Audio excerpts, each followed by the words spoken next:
Hello students, welcome back to my YouTube channel smart study science classes. आज के इस video में हम देखने वाले हैं क्लास 10th विज्ञान के अध्याय मानव नेत्र तथा रंग बिरंगा संसार के पिछले वर्षों के कुछ महत्वपूर्ण प्रश्न।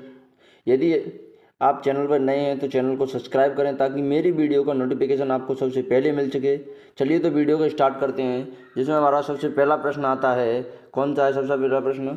दिए गए त्रिभुजाकार प्रिज्म के लिए विचलन कोण है। यानी आपको यह क्वेश्चन पूछा गया था आपको 2024 के अंदर, बोर्ड एग्जाम 2024 के अंदर पूछा गया था आपको। इस क्वेश्चन में आपको पूछा गया है कि इनमें से ये कोण दिखाई दे रहे हैं आपको, इन कोणों में से विचलन कोण कौन सा है। क्या पूछा है आपको? विचलन कोण।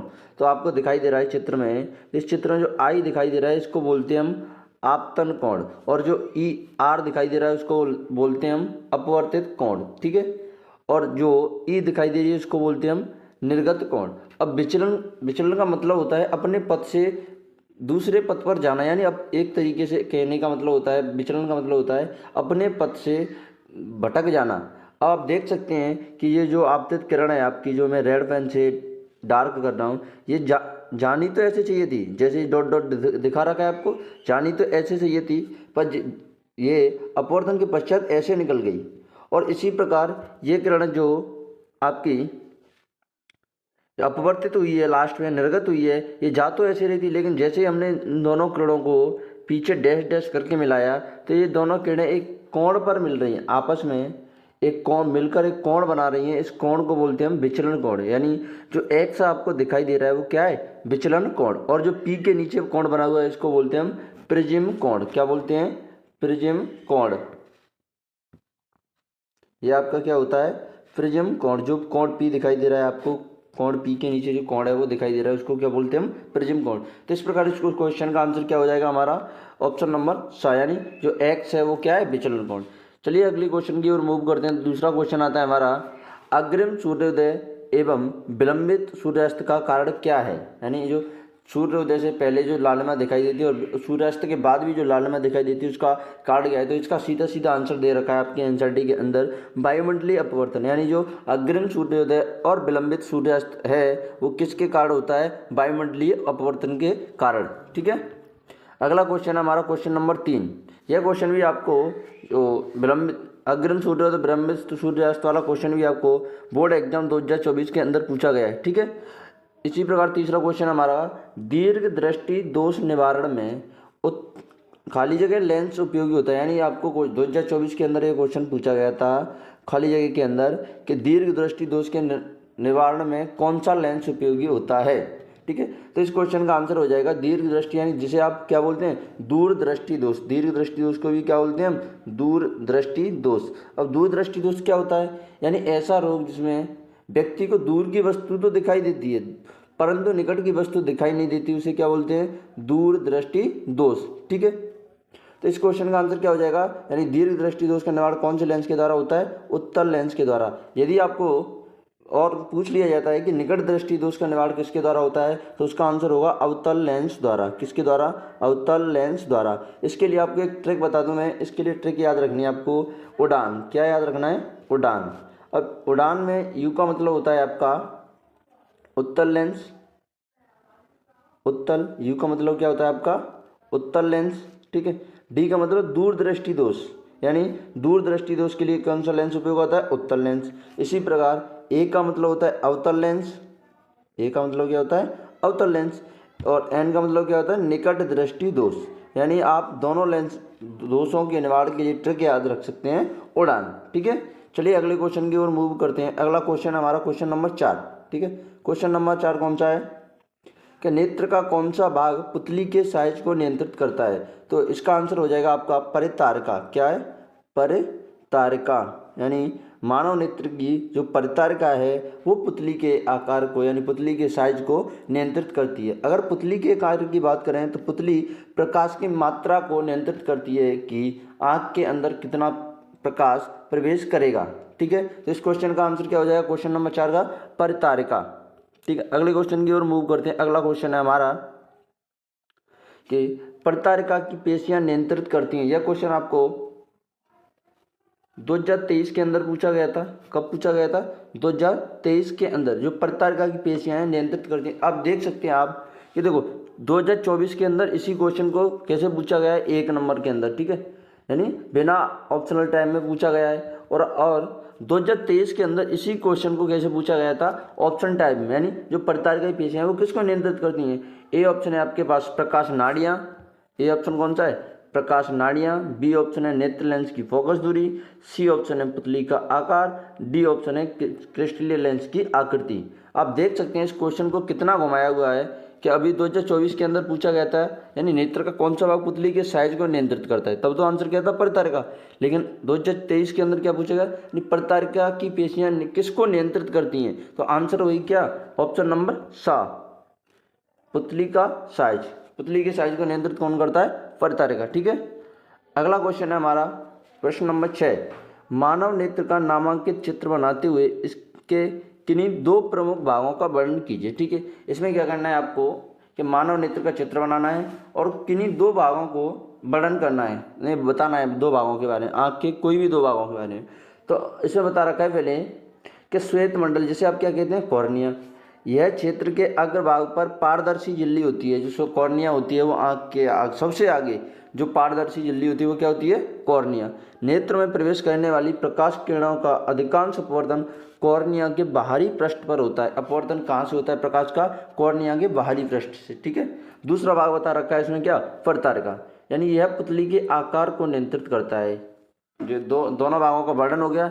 और ये आपका डायग्राम है जिसे आप अपनी एनसीईआरटी में भी देख सकते हैं। इसको बनाना आना चाहिए, इसको बनाना आना चाहिए आपको नामकरण के सहित। ठीक है, अगला क्वेश्चन हमारा क्वेश्चन नंबर 7। क्वेश्चन नंबर 7 क्या है, कांच के स्लैब द्वारा प्रकाश के अपवर्तन का किरण चित्र बनाइए। तो आप इस चित्र को अपनी एनसीईआरटी के अंदर भी देख सकते हैं। और ये देखिए आपको बता रखा है ये वाला आपका, ये देखिए सबसे पहले जो पी है वो किरण आई जो आपके कांच से टकराई। उसके बाद यानी जो कांच के स्लैब में है जो अपवर्तन हो रहा है वो कितनी बार हो रहा है, 2 बार। कितनी बार हो रहा है, 2 बार कांच की स्लैब में अपवर्तन होता है। आप देख सकते हैं डायग्राम के अंदर। ये एक तो आपका यहाँ पर हो रहा है, जैसे मैं बड़ा करूँ जूम करूँ इसको तो आप देख सकते हैं सबसे पहले तो यहाँ हो रहा है, एक तो यहाँ हो रहा है ये ऊपर, और एक बार नीचे हो रहा है आपका। तो कांच की स्लैब में जो अपवर्तन होता है कितनी बार होता है, 2 बार। ठीक है, अगला क्वेश्चन है आपका क्वेश्चन नंबर 8। क्वेश्चन नंबर 8 ने क्या पूछा था आपको कि नेत्र की समंजन क्षमता एवं दृष्टि परास को परिभाषित कीजिए। क्या करना है, जो नेत्र की समंजन क्षमता है और दृष्टि परास है उसको परिभाषित कीजिए। तो सबसे पहले हम बात करें समंजन क्षमता की। समंजन क्षमता यानी अभिनेत्र लेंस की वह क्षमता जिसके कारण वह अपनी फोकस दूरी को समायोजित कर लेता है, वो क्या कहलाती है, समंजन क्षमता। क्या कहलाती है, समंजन क्षमता। ठीक है, यानी कि जो नेत्र का लेंस है वो अपनी फोकस दूरी को कम और ज़्यादा कर सकता है। उस कम और फोकस दूरी को कम और ज़्यादा करने की क्षमता ही क्या कहलाती है, समंजन क्षमता। दूसरा आता है आपका दृष्टि परास, यानी मानव नेत्र की देखने की वह परास, यानी वह दूरी जहाँ तक वो आसानी से देख सकता है। मानव नेत्र के द्वारा देखने की वह परास जहाँ तक वह आसानी से देख सकता है वह क्या कहलाती है, दृष्टि परास। अगला क्वेश्चन है आपका क्वेश्चन नंबर 9। सूर्योदय से कुछ समय पहले एवं सूर्यास्त के कुछ समय पश्चात तक सूर्य दिखाई देता है, इसका कारण स्पष्ट कीजिए। चलिए इसका आंसर है उत्तर, वायुमंडलीय अपवर्तन के कारण सूर्य हमें वास्तविक सूर्योदय से लगभग 2 मिनट पूर्व दिखाई देने लगता है तथा वास्तविक सूर्यास्त के लगभग 2 मिनट पश्चात तक दिखाई देता रहता है। यह आपने देखा भी होगा अपनी प्रकृति में कि सूर्योदय के 2 मिनट पहले आपको आसमान में लालिमा दिखाई देती है, लाल लाल दिखाई देता है। इसी प्रकार सूर्यास्त के बाद भी आपको 2 मिनट तक लाल लाल दिखाई देता है। उसी की बात हो रही है यहाँ पर। ठीक है, वास्तविक सूर्योदय से हमारा अर्थ है सूर्य द्वारा वास्तव में क्षैतिज को पार करना। क्षैतिज मतलब जैसे कि मान लीजिए कोई सूर्य है और यहाँ इस लाइन को पार कर लेता है, ये क्षैतिज होती है आपकी, क्षैतिज लाइन होती है, इसको पार करना ही वास्तविक सूर्य या सूर्यास्त है।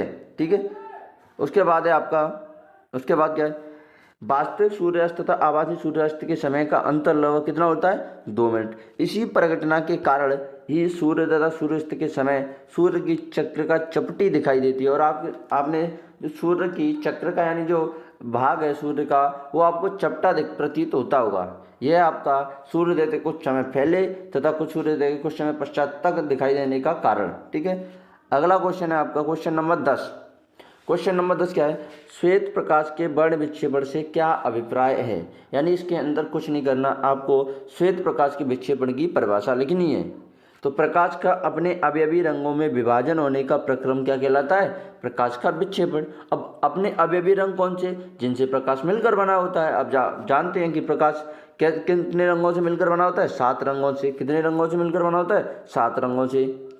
11वां क्वेश्चन है आपका, कोई व्यक्ति पास की वस्तु को स्पष्ट नहीं देख सकता है तो दृष्टि दोष का नाम लिखिए तथा इस दृष्टि दोष में प्रयुक्त लेंस का नाम लिखिए। तो मैं आपको बता दूं कि जो आपका यानी ऐसा दोष जिसमें व्यक्ति को स्पष्ट पास की वस्तु तो दिखाई नहीं देती लेकिन दूर की वस्तु दिखाई देती है, उसको बोलते हैं हम दूर दृष्टि दोष। कौन सा दोष बोलते हैं, दूर दृष्टि दोष। ठीक है, अब इसका निवारण किसके द्वारा होता है, तो अभी मैंने ऊपर बताया था कि जो दूर दृष्टि दोष है उसका निवारण किसके द्वारा होता है, उत्तल लेंस के द्वारा। किसके द्वारा होता है, उत्तल लेंस के द्वारा। ठीक है, तो इस क्वेश्चन का आंसर क्या हो जाएगा, दोष का नाम क्या है, दोष का नाम है दूरदृष्टि दोष और जो निवारण होता है उस लेंस का नाम क्या है, उत्तल लेंस। ठीक है, अगला क्वेश्चन की ओर मूव करते हैं। अगला क्वेश्चन है हमारा कौन सा, प्रिज्म से प्रकाश का अपवर्तन, प्रिज्म से प्रकाश अपवर्तन का किरण चित्र बनाइए तो श्वेत प्रकाश के विक्षेपण की परिघटना समझाइए।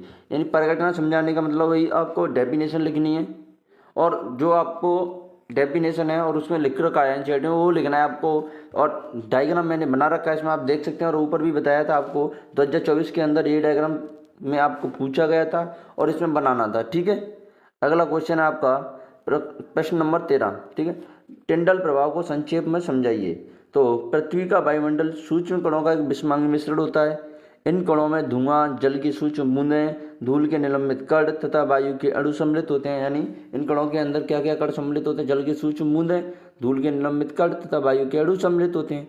जब कोई प्रकाश कण पुंज महीन कणों से टकराता है तो उस किरण पुंज का मार्ग दिखाई देने लगता है। इन कणों से विसरित प्रकाश परावर्तित होकर हमारे आसपास तक पहुंचता है। कोलाइडी कणों द्वारा प्रकाश के प्रकीर्णन की परिगणना टिंडल प्रभाव उत्पन्न करती है। यानी जो प्रकाश है वो छोटे छोटे कणों से टकराकर अपना मार्ग बना लेता है, उसी को क्या बोलते हैं हम, टिंडल प्रभाव। ठीक है, अगर इसके एग्जाम्पल की बात करें तो एग्जाम्पल आपको याद रखें, जब धुएं से भरे किसी कमरे में किसी सूक्ष्म छिद्र से कोई पतला प्रकाश किरण पुंज प्रवेश करता है तो इस परिघटना को देखा जा सकता है। आपने देखा होगा और ऑब्जर्व किया होगा कि मान लीजिए आपके घर के अंदर धुआं हो रहा है और आपने जो आपका कमरा है उसमें धुआं प्रवेश कर जाता है तो आप देख सकते हैं उजाला करके आप देख सकते हैं कि आपको उसमें छोटे छोटे धूल के कण दिखाई देंगे। वो किसके कारण हो रहा है, जो टिंडल प्रभाव उत्पन्न हो रहा है उसी के कारण।